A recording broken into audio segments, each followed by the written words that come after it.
محترم برادران اسلام، اللہ تعالیٰ نے قرآن پاک میں ارشاد فرمایا، اے نبی میرے ان بندوں سے کہہ دو جنہوں نے اپنی جانوں پر ظلم کیا ہے، یعنی گناہ کر بیٹھے ہیں، وہ اللہ کی رحمت سے ہرگز مایوس نہ ہو۔ اللہ ان کے تمام گناہوں کو معاف کر دے گا، وہ بہت زیادہ معاف کرنے والا، بہت زیادہ رحم کرنے والا ہے۔ نیز اللہ نے ارشاد فرمایا کہ ہر نفس کو موت کا مزہ چکھنا ہے، ہر ذی روح کو موت آ کر رہے گی، پس قیامت کے دن تم کو تمہارے کی ہوئی کمائی کا پورا بدلہ دیا جائے گا۔ پس اس دن جس کو جہنم کی آگ سے بچا لیا گیا اور جنت میں داخل کر دیا گیا، سمجھ لیجئے کہ وہی کامیاب ہے، اور یاد رکھو کہ دنیا کی زندگی ایک دھوکے کا سامان ہے۔ نبی اکرم صلی اللہ علیہ وسلم نے ارشاد فرمایا، گناہوں سے توبہ کر لینے والا انسان ایسا ہے جیسا اس نے گناہ کیا ہی نہ ہو۔ ہم اور آپ اس وقت رمضان مبارک کے دوسرے عشرے کے اخیر ایام سے گزر رہے ہیں۔ گویا کہ رمضان مبارک کے آخری ایام میں ہیں، بس ایک آخری عشرہ ہے۔ رجب کا مہینہ شروع ہوا، تب سے ہی ہمارے نبی نے امت مسلمہ کو، اپنی امت کو یہ دعا سکھلا دی تھی کہ یاد کرو، دعا کرو، اللہم بارک لنا فی رجب و شعبان و بلغنا رمضان۔ دیکھیے تربیت کا کیا انداز تھا نبی کریم صلی اللہ علیہ وسلم کا۔ رہتی دنیا تک کے اپنے امت کے لیے آپ نے تربیت کا ایک نصاب چھوڑ دیا۔ 2 مہینہ قبل سے جو بندہ رمضان کی تیاری کرے گا، اس کے سر پر عید سوار نہیں رہے گی، اس کے اخراجات عید کی طرف اس کو لے کر کے نہیں جائیں گے، اس کی پریشانیاں اس کو عید کے اخراجات مبتلا نہیں کریں گے، بلکہ وہ رمضان کی تیاری میں لگا رہے گا اور رمضان کی عبادتوں کا منصوبہ بنائے گا، نصاب بنائے گا، اپنا ٹائم ٹیبل بنائے گا۔ پھر رمضان کا مہینہ آئے گا، پہلے عشرے میں دعا سکھلائی گئی کہ تم یہ رحمت کا مہینہ ہے، اللہ سے رحمت مانگو، رب اغفر وارحم وانت خیر الراحمین، اللہ کی رحمت کو اپنی طرف متوجہ کرو۔ جب بندہ 10 دن تک کے مسلسل اللہ کی رحمت سے کا سوال کرتا رہے گا اور اس کی رحمت کو طلب کرتا رہے گا، پھر اللہ اس کی طرف متوجہ ہوگا، اس کی رحمت متوجہ ہوگی۔ کہا گیا دوسرا عشرہ تم کو مغفرت کا دیا جا رہا ہے، اس عشرے میں تم پورے 10 دن میں اپنی مغفرت کا سوال کرتے رہو، استغفار کثرت سے کرتے رہو، روزہ رکھے رہو۔ روزہ رکھ کر کے جو بندہ روزہ ہے وہ سویا بھی ہے تو عبادت میں ہے، چپ چاپ بیٹھا بھی ہے تو عبادت کر رہا ہے، اور تلاوت کر رہا ہے، ذکر کر رہا ہے، رکوع سجود کر رہا ہے، تہجد کی نمازیں ادا کر رہا ہے، تو پھر تو یہ اس کے لیے فَلَهُ عَشْرُ أَمْثَالِهَا مَنْ جَاءَ بِالْحَسَنَةِ فَلَهُ عَشْرُ أَمْثَالِهَا۔ قیامت کے دن جو اپنی نیکیاں لے کر کے آئے گا اس کو 10 گنا زیادہ، اور اس کے دل کی کیفیت کے مطابق اس کو کئی گنا بڑھا کر کے اس کا جو ثواب عطا کیا جائے گا۔ تو یہ دوسرے عشرے میں کہا گیا یہ مغفرت کا مہینہ ہے، عشرہ ہے، اس عشرے میں تم اللہ سے اپنی مغفرت طلب کرو، استغفار کرتے رہو۔ یقیناً اس 10 دن کے گزرتے بندے کی روزہ دار کی مغفرت کر دی جائے گی، اس کو مغفرت کا پروانہ دیا جائے گا۔ پھر کہا جائے گا کہ اب تم اپنے آخری عشرے میں جہنم سے خلاصی کا بھی اللہ سے سوال کر لو۔ آخری عشرہ جہنم سے نجات کا عشرہ ہے۔ اللہم اجرنی من النار، ہم نے ہر 4 رکعت کے بعد تراویح میں یہی دعا مانگی، اللہم اجرنا من النار، ہم تمام لوگوں کو جہنم کی آگ سے اللہ بچا لے۔ فمن زحزح عن النار وادخل الجنۃ فقد فاز، قیامت کے دن جو جہنم کی آگ سے بچا لیا گیا، جو جہنم میں ڈالنے سے بچا لیا گیا اور جنت میں داخل کر دیا گیا، سمجھ لیجئے کہ وہی کامیاب ہے، اسی کی اصل کامیابی ہے۔ ورنہ اس سے پہلے کے مراحل ہیں، عالم برزخ کا مرحلہ ہے، موت کے طاری ہونے کا مرحلہ ہے، دنیا سے رخصت ہونے کا مرحلہ ہے، موت طاری ہوگی، قبر میں جائیں گے، عالم برزخ کا ایک طویل فاصلہ ہے، اس کے بعد قیامت برپا ہوگی، حشر نشر قائم ہوگا، حساب کتاب ہوگا، صراط مستقیم پل صراط سے گزرنا ہے، نامہ اعمال دائیں ہاتھ میں ملتا ہے یا بائیں ہاتھ میں یا پیچھے کی جانب سے پیٹھ کی طرف سے ملتا ہے، یہ ایک سوال ہے۔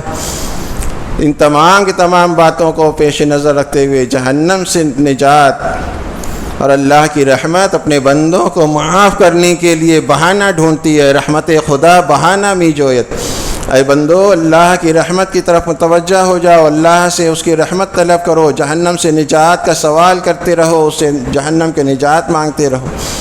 حدیث میں ہے کہ جو بندہ روزانہ 3 مرتبہ جنت کا سوال کرتا ہے اللہ تعالیٰ سے، تو جنت خود کہتی ہے کہ اللہ اس کو جنت عطا کر دے، مجھے عطا کر دے، اس کو جنتی بنا دے۔ اور جو بندہ روزانہ صرف 3 مرتبہ جہنم سے پناہ مانگتا ہے اللہ کی، تو جہنم خود کہتی ہے کہ اللہ اس کو جہنم سے پناہ دے دے، اس کو جہنم سے مجھ سے دور کر دے۔ دیکھیے اللہ کی رحمت کتنی وسیع و عریض ہے۔ اسی اللہ نے آیت مبارکہ نازل کی، اور امام شافعی رحمۃ اللہ علیہ فرماتے ہیں کہ پورے قرآن کریم میں مجھ کو سب سے زیادہ امید افزا آیت جو نظر آتی ہے وہ یہی ہے، قل یا عبادی الذین اسرفوا علی انفسہم لا تقنطوا من رحمت اللہ۔ میرے وہ بندے جنہوں نے اپنی جانوں پر ظلم کیا ہے، جن سے کوئی گناہ سرزد ہو گئے ہیں، وہ اللہ کی رحمت سے ہرگز مایوس نہ ہوں، اللہ ان کے تمام گناہوں کو معاف کر دے گا۔ کل قیامت کے دن اللہ اپنے بندے سے کہے گا، اے بندے تو دنیا میں سے زمین اور آسمان بھر کر کے بھی اگر تو گناہ لایا ہوگا، لیکن اگر تجھ کو میری رحمت کی امید ہوگی تو میں تیرے تمام گناہوں کو معاف کر دوں گا، اور اس میں مجھ کو کسی چیز کا کوئی خوف نہیں، مطلب کوئی چیز مجھ کو روک نہیں سکتے۔ اور اللہ کو کون؟ تو مالک الملک ہے۔ قیامت کے دن للہ الواحد القہار کہا جائے گا، لمن الملک اليوم، لمن الملک اليوم، آج کس کی بادشاہت ہے، آج کس کی بادشاہت کا دن؟ للہ الواحد القہار، اس قہار جبار کی بادشاہت ہے۔ ان اللہ یقبل التوبۃ ما لم یغرگر، اللہ تعالیٰ کی رحمت دیکھیے اپنے بندوں پر، اس کی رحمت کتنی وسیع و عریض ہے۔ اللہ اپنے بندوں کی توبہ کو اس وقت تک قبول کرتا ہے، اس وقت تک قبول کرتا ہے جب تک کہ اس کے گلے کا نرخرا نہ بولنے بلے۔ جب گھونگر گلے کا بولے گا اور سانس کا ڈورا ٹوٹے گا، اس وقت کا عالم کیا ہوگا؟ اس وقت کا عالم آنے سے پہلے بندہ جب اس کو آخرت کا منظر نہ نظر آتا، اس سے پہلے موت کا فرشتہ آ جائے، اس سے پہلے توبہ کر لے، اللہ تعالیٰ اس کی توبہ کو قبول کر لیتے ہیں۔ قیامت کے دن ایک بندے کو لایا جائے گا، کہا جائے گا کہ اس کو جہنم کی طرف گھسیٹ کر کے لے جاؤ۔ فرشتے جو یا لا یعصون اللہ ما امرہم ویفعلون ما یؤمرون کے پابند ہیں، کہ ان کو جو حکم دیا جاتا ہے، جہنم میں ایسے دروازوں پر ایسے سخت گیر فرشتے مقرر ہیں جو اللہ تعالیٰ کی فرما برداری کرتے ہیں، اور جو حکم دیا جاتا ہے اس کو فوراً کر گزرتے ہیں۔ وہ جہنم کی طرف اس کو لے کر کے جائیں گے، کھینچ کر کے۔ بندہ پیچھے پلٹ کر کے اللہ کو دیکھے گا، اللہ تعالیٰ اس کو واپس بلا لیں گے کہ اس کو لے کر کے آؤ۔ کیا دیکھ رہا ہے؟ اے اللہ میں تیری رحمت کو دیکھ رہا ہوں، یہ خطا کار اور گناہ گار کہہ کر ہی مجھ کو واپس بلا لے، میں تیری رحمت کا امیدوار ہوں۔ کہا یہ میرا بندہ میری رحمت کا امیدوار ہے، اس کو جنت کی طرف لے جاؤ۔ اس کو جہنم میں جانے کا جس کو حکم دیا گیا تھا، اسی کو اللہ تعالیٰ جنت کی طرف لے کر کے جاتا ہے۔ چلنے نہ دیا بار گناہ نے پیدل، اس لیے کاندھے پہ سوار آیا ہوں، سر ڈھانکے شرمسار آیا ہوں۔ موت کا ایک وقت ہے جو بالکل حقیقت ہے، بالکل اٹل ہے، وہ آ کر کے رہے گی۔ ہر نفس کو موت کا مزہ چکھنا ہے، اور الکیس من دان نفسہ وعمل لما بعد الموت۔ عقل مند ہے وہ انسان جو مرنے سے پہلے مرنے کے بعد کی تیاری کر لے۔ آج ہمارے نزدیک عقل مند کون ہے؟ جس کے پاس چالاکی اور ہوشیاری زیادہ ہو، جس کے پاس روپیہ پیسہ کمانے کے ہنر زیادہ ہو، جس کے پاس دولت زیادہ ہو، جو عالی شان بلڈنگوں میں اور محلات میں رہتا ہو، جو اونچے منصب اپنی چرب زبانی اور اپنی عیاری اور مکاری سے حاصل کر لے، اس کو ہم عقل مند کہتے ہیں۔ حدیث میں کہا جا رہا ہے عقل مند وہ ہے جو مرنے سے پہلے مرنے کے بعد کی تیاری کر لے، اسے عقل مند کہا گیا ہے۔ اور حقیقت یہی ہے کہ یہی عقل مند ہے جو ہمیشہ رہنے والی زندگی کے لیے دنیا میں موٹا جھوٹا کھا کر کے، پہن کر کے، سادہ سیدھا زندگی گزار کر کے دنیا سے چلا جائے، کل قیامت کے دن حدیث میں ہے کہ کچھ لوگ اونچے اونچے مناروں پر ہوں گے، اونچے اونچے درجات پر ہوں گے قیامت کے دن. لوگ ان کو دیکھ کر کے رش کریں گے کہ یہ بندہ دنیا میں تو بالکل عام آدمی تھا، اس کو تو کوئی پوچھتا نہیں تھا، اس کا کون سا ایسا عمل ہے کہ آج اتنے اونچے درجات پر یہ ہے، اتنے اونچے مناروں پر اس کو فروکش کیا گیا ہے، بٹھایا گیا ہے.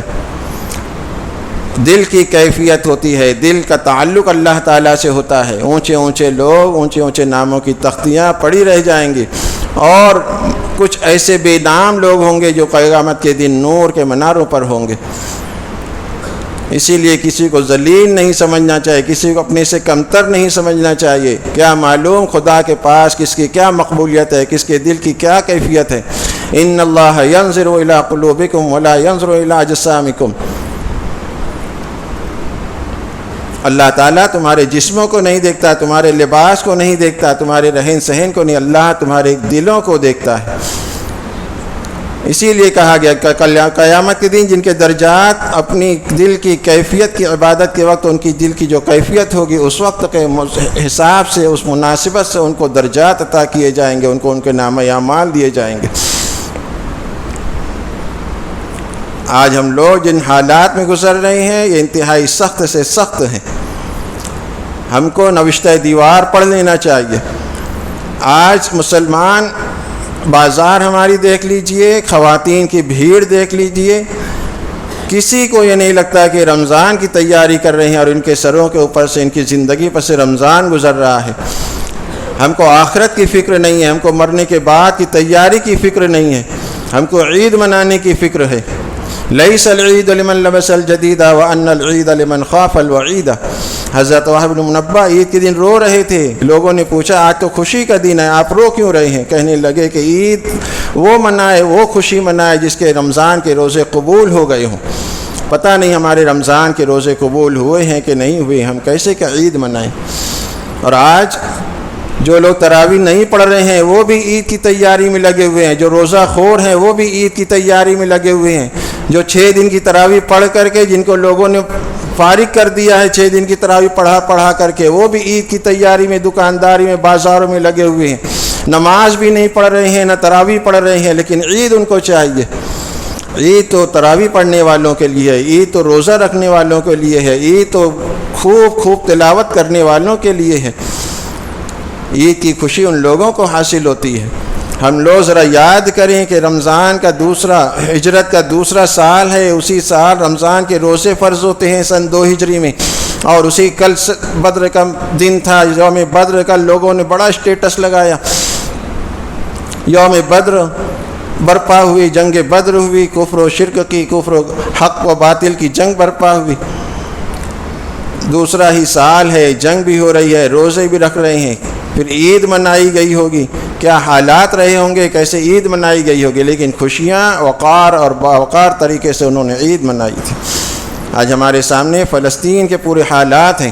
روزانہ ہمارے موبائل پر وہاں کی تصاویر، وہاں کے ویڈیوز کیسی دردناک اور دل سوز آتی ہیں. ہم دسترخوان پر انواع و اقسام کے میوہ جات اور پھل فروٹ لے کر کے کھاتے ہیں افطار کے وقت. ہم کو یاد آتے ہیں ہمارے غزہ کے مسلمان بھائی، ہم کو یاد آتے ہیں فلسطین کے حالات. رات میں تراویح کے بعد بازاروں میں گھومتے ہیں، ہم کو یاد آتے ہیں فلسطین کے منظر. حضرت عبد الرحمن بن عوف رضی اللہ تعالیٰ عنہ کو دیکھیے، ان کی سیرت کو دیکھیے. اتنے امیر انسان تھے، اتنے امیر انسان تھے جن کا ہم تصور نہیں کر سکتے. دسترخوان سجایا گیا، انواع و اقسام کی چیزیں رکھی گئیں. رمضان کا مہینہ تھا، روزے سے تھے. ان کی سادگی دیکھیے، ان کی سیرت آپ پڑھیے. اس میں لکھا ہے کہ حضرت عبد الرحمن بن عوف اپنے غلاموں کے درمیان اس طریقے سے رہتے تھے کہ آقا اور غلام میں فرق کرنا مشکل ہوتا تھا. لوگ سمجھ نہیں پاتے تھے اس میں حضرت عبد الرحمن بن عوف کون ہے، ان کو غلام کون ہے. اپنے غلاموں کو اپنے ساتھ دسترخوان پر لے کر کے کھانا کھاتے تھے. اس دن ان کو نبی کا زمانہ یاد آ گیا. روتے ہوئے دسترخوان سے اٹھ گئے اور کہنے لگے کہ آج ہم کو یہ دولت دی جاتی ہے، اتنی نعمتیں دنیا میں دی جا رہی ہیں. ڈر لگتا ہے کہ کل قیامت کے دن ہم سے یہ نہ کہہ دیا جائے کہ تم کو تمہاری نیکیوں کا، تمہارے اعمال کا بدلہ دنیا میں ہی دے دیا گیا تھا، آج تمہارے لیے آخرت میں کوئی اجر و ثواب نہیں. ہم کو یہ بات یاد آتی ہے کبھی کہ ہمارے نبی کا دسترخوان کیسا تھا۔ حضرت عائشہ رضی اللہ تعالی عنہا کی سیرت میں بھی یہ واقعہ لکھا ہے کہ ان کے سامنے ایک مرتبہ دسترخوان بچھایا گیا، اچھی اچھی چیزیں رکھی گئی، روتے ہوئے اٹھ کر کے چلی گئی۔ نبی کا زمانہ یاد آ گیا کہ کبھی دسترخوان پر 2 قسم کے کھانے ایک ساتھ جمع نہیں ہو سکے، 3 دن فاقہ رہا کرتا تھا، مہینوں گھر میں چولہا نہیں جلتا تھا۔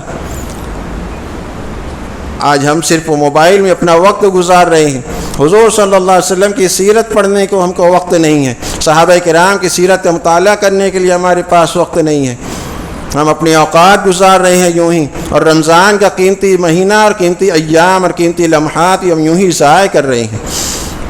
چند دن باقی ہیں ہمارے رمضان مہینے کو۔ ہم فضائل اعمال میں سنتے ہیں حضرت زکریا رحمۃ اللہ علیہ نے کیسے کیسے واقعات لکھے ہیں، فضائل اعمال، فضائل رمضان میں انہوں نے کتنی اچھی اچھی باتیں لکھی ہیں۔ اس حدیث کا بھی تذکرہ کیا کہ حضرت جبرائیل علیہ السلام آئے، حضور اکرم صلی اللہ علیہ وسلم ممبر پر چڑھ رہے ہیں، کہا آمین، تو کون سی بد دعا دی تھی حضرت جبرائیل علیہ السلام نے، اور مولانا زکریا نے کس انداز سے اس کو تحریر کیا ہے، ہلاک ہو جائے وہ شخص جس کو رمضان کا مہینہ ملا ہو اور اس کی مغفرت نہ ہوئی ہو، وہ اپنی مغفرت نہ کروایا ہو، اللہ کے سامنے رو رو کر کے اپنے گناہوں کو یاد کر کر کے اپنی مغفرت نہ کروایا ہو، ہلاک ہو جائے وہ شخص۔ اول تو یہ کہ جبرائیل القدس کی بد دعا، پھر حضور اکرم صلی اللہ علیہ وسلم کا آمین کہنا، امت کو تڑپ جانا چاہیے کہ رمضان کا مہینہ گزر جائے ہماری مغفرت نہ ہو، کیا معلوم یہ رمضان ہماری زندگی کا آخری رمضان نہ ثابت ہو، آئندہ رمضان میں ہم رہیں یا نہ رہیں، اس رمضان کو، ان ایام کو ہم غنیمت جانیں۔ قرآن پاک کی تلاوت کثرت سے ہونا چاہیے، اور رمضان کے دن سے زیادہ راتیں افضل ہیں۔ انا انزلناہ فی لیلۃ القدر کہا گیا ہے، رمضان کی شب قدر کی رات، شب قدر میں، قدر کی اس رات میں اللہ تعالیٰ نے قرآن پاک نازل، دن میں نہیں نازل کیا ہے، رات میں نازل کیا ہے۔ اندھیروں ہی کے دم سے امتیاز نور ہوتا ہے، جتنا زیادہ گہرا اندھیرا رہے گا روشنی کی اتنی اہمیت اور قیمت معلوم ہوتی ہے، تو رات کے وقت نور مبین نازل ہوتا ہے، اندھیروں ہی کے دم سے امتیاز نور ہوتا ہے۔ اس لیلۃ القدر کی تلاش، اس میں عبادت کرنا، اپنے آپ کو رکوع و سجود میں مشغول رکھنا، بازاروں سے دور کر کے اپنے آپ کو رکھنا، اور رمضان کے ان مہینوں میں اللہ کو راضی کر لینا، اللہ تعالیٰ کی طرف متوجہ ہو جانا، اللہ کی طرف راغب ہو جانا، اور حالات کے پیش نظر اپنے گناہوں کو یاد کر کر کے اللہ کو منا لینا، یہ ہم پر بہت ضروری ہے۔ اس وقت حالات بتلا رہے ہیں کہ اللہ ہم سے راضی نہیں ہے۔ پورے عالم اسلام مسلمانوں کی جو حالت ہے، اور ہند میں جو مسلمانوں کی حالت ہے، ابھی ہم کو اس بات کا اندازہ نہیں ہے، پورے کے پورے ہند کے مسلمان صرف اور صرف عید کی تیاری میں لگے ہوئے ہیں، اپنا روپیہ پیسہ، اپنا جیب سب کا سب عید کے لیے خرچ کر رہے ہیں۔ عید کے بعد کیا حالات ہوں گے تم کو اس بات کا اندازہ نہیں ہے۔ اس کے فوراً بعد الیکشن ڈکلیئر ہو چکا ہے، الیکشن کی ہمہ ہمی رہے گی، اس میں ہم مشغول ہو جائیں گے، اور جو حالات ہیں، جو دشمنان اسلام کے جو عزائم ہیں، اس سے ہم بہت حد تک بے بہرا ہیں، غافل ہیں، اور ہم کو ہرگز غافل نہیں رہنا چاہیے۔ حضور اکرم صلی اللہ علیہ وسلم کی سنت یہ نہیں تھی، آپ حالات سے ہمیشہ باخبر رہا کرتے تھے۔ فجر کی نماز کے بعد آپ لوگوں سے حالات کے بارے میں بات چیت کیا کرتے تھے، لوگوں سے کہتے تھے رات میں کسی نے کوئی خواب دیکھا ہو تو بیان کیجئے۔ خواب کے ذریعے سے حالات بتلائے جاتے تھے اللہ تعالیٰ کی طرف سے، ان کو دیکھ کر کے مستقبل طے کیا جاتا تھا۔ آج ہم اپنے حال سے بھی اور مستقبل سے بالکل غافل ہیں۔ ان کے عزائم دیکھیے، یکے بعد دیگر ہماری مسجدوں کے اوپر ان کی یلغار ہے۔ گیان واپی مسجد کی جگہ گیان واپی مندر کا بورڈ لگا دیا گیا ہے، کئی جگہوں پر ان کے کارندے موجود ہیں، فلاں فوراً وہ عرضی تیار کرتے ہیں، کورٹ میں داخل کر دیتے ہیں، اور کورٹ پہ ایسے جج مقرر ہوئے ہیں جو ان کی عرضی کو فوراً قبول کرتے ہیں سنوائی کے لیے، اور کہہ دیتے ہیں یہاں پر اجازت ہے تم کو پوجا پاٹ کی، یہاں پہ مندر تھا، یہاں پہ تمہارے آثار قدیمہ کے کچھ نمونے ملے ہیں۔ یہاں تک کہ بھائیوں، جامع مسجد، دہلی کی جامع مسجد کی پائری کے نیچے، اس کے صحن کے نیچے بھی ان کو بت نظر آ رہے ہیں، اور ہم ہیں کہ عید کی تیاری میں لگے ہوئے ہیں۔ تمہاری مسجدیں جہاں پر اللہ کے لیے رکوع و سجدہ ہوتا تھا، وہ چھین کر کے وہاں پر بھجن گائے جائیں گے، پوجا پاٹ کی جائے گی، اور ہم دیکھتے رہ جائیں گے۔ ان فلسطین کے مسلمانوں کو دیکھیے، کسی ایک بچے کی زبان سے بھی نہیں نکلتا ہے کہ ہم مسجد اقصیٰ کا 1 انچ کا حصہ بھی ان یہودیوں کو دینے کے تیار ہیں۔ اور ہم یہاں 20 کروڑ مسلمانوں نے بابری مسجد ان کے حوالے کر دی ہے۔ گیانواپی مسجد جا رہی ہے، کاشی کی متھرا کاشی کا متھرا عیدگاہ کا ہے معاملہ، اور احمد آباد کی مسجد ہے، اور بہت ساری مسجدوں کے بارے میں آ رہا ہے، اور مسلمانوں کے قدہ اور لیڈروں کو یکے بعد دیگر ختم کیا جا رہا ہے۔ کل دیکھیے مختار انصاری کا قتل ہوا۔ تمہارے جو طاقتور لیڈر ہیں یکے بعد دیگر ان کو ختم کیا جا رہا ہے، یا اپوزیشن کے لیڈروں کو اٹھا کر کے جیل میں بند کیا جا رہا ہے۔ کوئی بولنے والا نہیں رہنا چاہیے۔ کسی لیڈر نے کہہ دیا 1 نیشن 1 الیکشن نو اپوزیشن، اس طریقے سے ہند چلے گا، ہندوستان چلے گا، تو یاد رکھیے ہمارا مسلمانوں کا مستقبل کیا ہوگا۔ اور ہم صرف کھانے کمانے میں اپنا رات دن گزارنے میں لگے ہوئے ہیں۔ ہم ہمارے اکابرین کی باتوں کو سننے کے لیے تیار نہیں ہیں، نہ ہی اپنے آپ کو بدلنے کے لیے تیار ہیں کہ اپنے حالات کو، اپنے مزاج کو، اپنے رات دن کے معمولات کو ہم بدلیں۔ عید کی ایسی تیاری مسلمانوں کی، اللہ اکبر، ایک دو کپڑے میں بھی ہو سکتی ہے، لیکن ایک دوسرے کے اوپر تفاخر، اور عورتوں کے اندر تو یہ تفاخر اور ایک دوسرے کے اوپر سبقت لے جانا اور بھی زیادہ آگے بڑھ کر کے رہتا ہے۔ گھر میں جو ہماری جوائنٹ فیملی ہے اس کے بہت برے اثرات ہمارے سماج اور معاشرے پر پڑتے ہیں۔ وہ فلاں نے لے کر کے آئی ہے ایسا، تو میں اس سے اونچا کپڑا لے کر کے آؤں گی، میرا کپڑا سب سے اونچا رہنا چاہیے، سب سے زیادہ قیمتی اور سب سے زیادہ خوبصورت کپڑا میرا ہونا چاہیے۔ عورتوں کے زیب و زینت صرف اور صرف شوہر کے لیے، دوسروں کے لیے بتلانے کے لیے ہوگا، حرام ہے، لیکن نہ آدمی اس طرف توجہ دیتا ہے، نہ عورتیں تو قطعاً اس طرف توجہ نہیں دیتی ہیں۔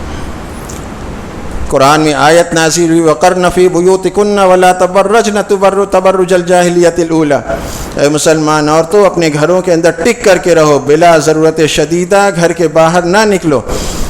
ازواج مطہرات میں سے بعض ازواج اس آیت کے نازل ہونے کے بعد گھر کے باہر نہیں نکلی، اور اس کے بعد ایک حج کر لینے کے بعد دوسرے حج کے لیے تیار بھی نہیں ہوئی کہ اللہ کا حکم ہے کہ گھروں کے اندر ٹک کر کے رہو، بلا ضرورت شدیدہ گھر کے باہر نہ نکلو۔ آج مرد اپنی عورتوں کو لے لے کر کے بازار میں بھیڑ بھاڑ میں مرد زن کے اختلاط میں گھوم رہے ہیں۔ یہ سب حالات اللہ تعالیٰ کو راضی کرنے کے لیے ہیں، اللہ کو ناراض کرنے والے حالات ہیں۔ جس قوم کو جو حکم دیا گیا تھا، جس امت کو جو تعلیم دی گئی تھی، وہ اس سے بہت بہت دور ہو چکی ہے۔ ہمارا حال یہ ہے کہ یؤمنون ببعض ویکفرون ببعض۔ وہ جو پچھلی امتیوں کے بارے میں بتلایا گیا ہے، پچھلے نبیوں کا تذکرہ قرآن پاک میں بار بار کیوں کیا گیا ہے کہ تم ان امتوں کا، ان انبیاء کی، ان قوموں کے حالات کو پڑھو، ان کے حالات کو دیکھو اور اپنے آپ کو سنبھال لو، اپنا راستہ سیدھا طے کر لو۔ ان لوگوں کا حال تھا، یہ تھا بنی اسرائیل کا، پہلے ہی پارے میں ہے، ان پر آیات نازل ہوتی تھی، اللہ تعالیٰ کے احکامات نازل ہوتے تھے۔ یؤمنون ببعض ویکفرون ببعض، بعض چیزوں کو پر ایمان لاتے تھے، بعض چیزوں کا انکار کر دیا کرتے تھے۔ کیا آج ہم وہی کام نہیں کر رہے ہیں؟ ہم ہماری طبیعتوں پر جو آرام دہ چیزیں ہیں اس کو قبول کرتے ہیں، جو شاق ہیں، جو گرا ہیں، اس کو انکار کر دیتے ہیں، اس کو قبول نہیں کرتے، اس پر عمل نہیں کرتے۔ پچھلی قوموں کی طرح ہمارا عمل نہیں ہے۔ وہ بھی کہتے تھے کہ اے نبی تو کیسا ہے، تو بے وقوفے میں شمار ہو گیا ہے، تیرا اقام، تیرا کہنا یہ سب بے وقوفی کی بات ہے۔ انبیاء کہتے تھے ہم ہرگز بے وقوف نہیں ہیں، ہم تو اللہ کی طرف سے جو احکامات نازل ہوتے ہیں ان کو من وعن آپ کے سامنے بیان کر دیتے ہیں۔ ہم یہ کہ نہیں کہتے۔ ان لوگوں نے کہا اَإِذَا مِتْنَا وَكُنَّا تُرَابًا عِظَامًا أَإِنَّا لَمَبْعُوثُونَ، جب ہم مر جائیں گے، مٹی میں مل جائیں گے، ہماری ہڈیاں، ہمارے گوشت مٹی میں مل جائیں گے، أَإِنَّا لَمَبْعُوثُونَ، کون ہم کو دوبارہ زندہ کرے گا، کیسے ہم دوبارہ پیدا کیے جائیں گے۔ آج ہم ہماری زبان سے نہیں بولتے، لیکن ہمارا عمل یہ بتلا رہا ہے کہ ہمارا بھی یہی عقیدہ اندر سے ہو چکا ہے کہ مرنے کے بعد ہم کو دوبارہ زندہ ہونا نہیں ہے۔ اسی لیے بابرز و عیش کوش کے عالم دوبارہ نیست، خوب دنیا میں عیش کر لو، عشرت سے زندگی گزار لو، یہ عالم دوبارہ برپا ہونے والا نہیں ہے۔ ہم زبان سے تو نہیں کہتے، لیکن ہمارے اعمال یہی بتلا رہے ہیں۔ آج حالات یہ ہیں کہ مسلمان ان رمضان المبارک کے ایام کو قیمتی جانیں، جو چند ایام بچے ہیں، چند دن بچے ہیں، ان کی قدر کریں، لیلۃ القدر میں عبادات کریں، رات میں بھی مسجدوں کو آباد کریں، رات میں آ کر کے مسجدوں میں عبادت کریں۔ دن میں تو اس واسطے آ جاتے ہیں کہ کہیں جا نہیں سکتے، مسجد میں ٹھنڈا لگتا ہے، یہاں پنکھے چالو ہیں، یہاں اے سی چالو ہے، لیکن رات میں بازاریں کھلی ہوئی ہیں، ہوٹلیں کھلی ہوئی ہیں، تمام اوقات وہاں ضائع ہو رہے ہیں۔ دن سے زیادہ راتیں اہمیت کی حامل ہیں، ان کی قدر کیجیے، اور نوشتہ دیوار پڑھ لو، ہندوستان کے حالات پر نظر رکھو، اپنے آپ کو، اپنے سماج اور معاشرے کو، اپنے گھر والوں کو بدلنے کی توفیق کی تیاری کرو۔ آج وقت کا اصل تقاضا یہی ہے۔ انہیں عزیز تھی ہر شے سے عزت اسلام، ہمارے پاس فقط رہ گیا خدا کا نام۔ بتان قوم و وطن جن کو تم نے توڑا تھا، نئے سرے سے اسے ہم نے پھر تراش لیا۔ کیا تھا تم نے اخوت کا جو محل تعمیر، اسے نفاق کی ضربت سے ہم نے توڑ دیا۔ ہماری ظلمت شب میں کہیں بھی نور نہیں، طلوع صبح کے آثار دور دور نہیں۔ ہمیں تمہاری غلامی پہ فخر ہے، لیکن بھلا دیا کہ غلامی کا مدعا کیا ہے۔ وفا کو ایک تخیل بنا لیا ہم نے، ہمیں شعور نہیں مقصد وفا کیا ہے۔ طلب تصور منزل سے ہو چکی محروم، خود اپنی سمت سفر بھی ہمیں نہیں معلوم۔